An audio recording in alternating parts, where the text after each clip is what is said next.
The sound of running water echoed through the small apartment, a rhythm that had become strangely comforting to Adam over the past few months.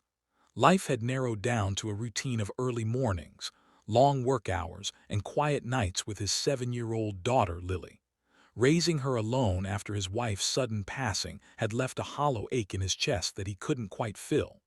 But nothing, absolutely nothing, could have prepared him for the moment he opened the bathroom door and froze.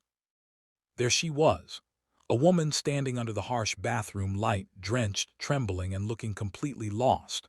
Her blouse clung to her form, her dark hair plastered to her face, and yet in the midst of her vulnerability, her eyes held a story deeper than words could explain.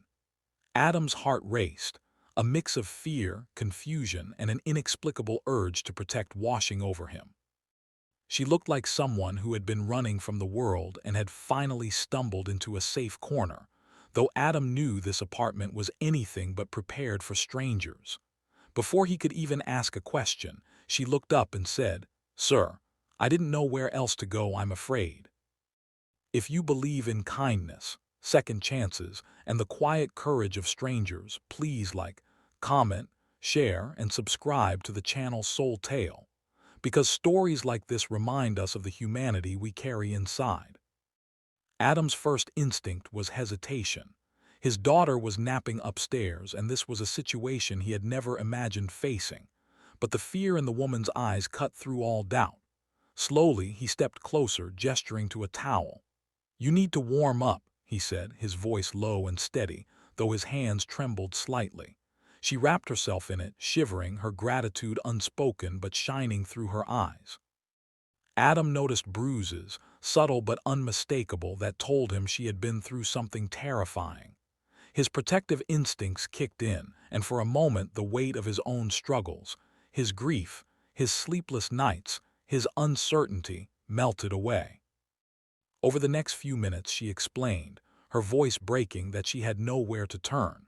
She had escaped an abusive situation, unsure who she could trust. Adam listened in silence, each word pulling at a part of him that he thought had hardened with loss.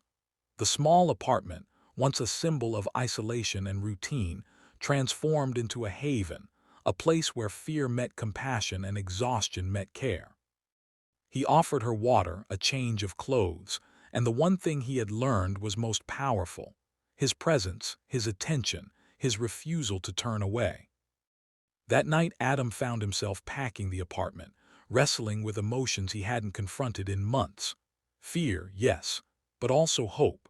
He realized that life, even in its harshest forms, could create moments of unexpected connection. By the time Lily woke up, the woman was sitting on the sofa, wrapped in a warm blanket, quietly playing with blocks alongside Adam's daughter.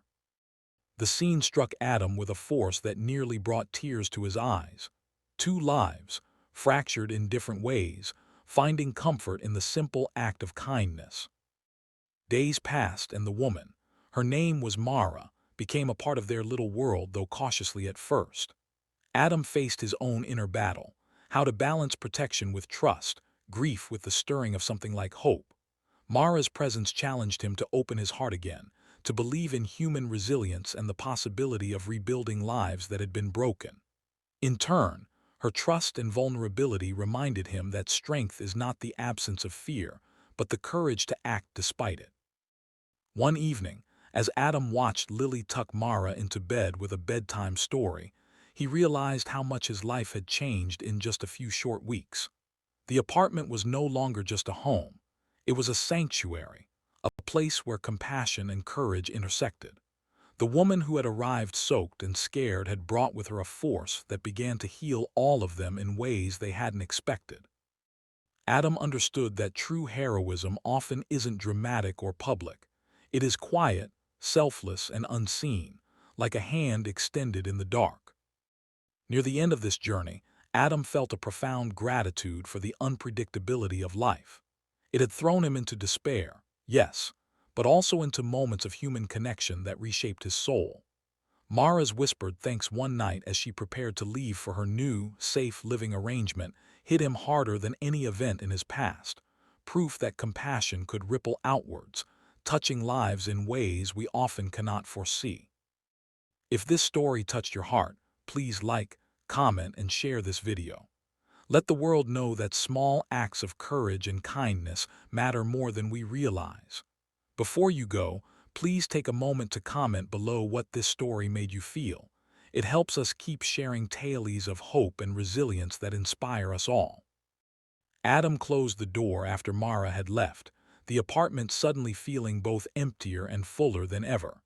He sank into the sofa, Lily asleep beside him, and for the first time in months, he felt a profound sense of peace. Life, unpredictable and often painful, still had moments of grace waiting for those willing to open their hearts. And in that quiet evening, Adam realized that sometimes the smallest act of kindness can change a life forever, not just for one person, but for everyone touched by it.